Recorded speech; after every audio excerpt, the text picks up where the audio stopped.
పిత పుత్ర పవిత్రాత్మనామమున ఆమేన్. ఈరోజు డిసెంబర్ 1వ తారీఖు. మత్తయి సువార్త 8వ అధ్యాయము 5వ వచనము నుండి 11వ వచనం వరకు.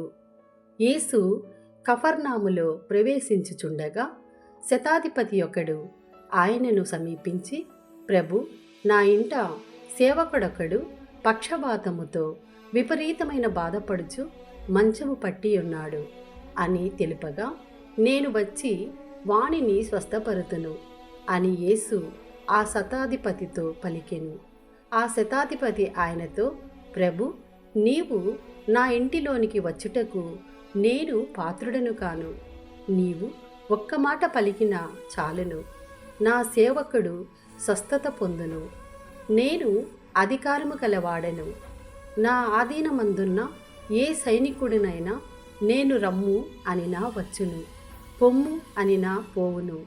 నా సేవకుడు నేను చేయుము అనినా దానిని చేయును అని సవినయముగా పలికెను.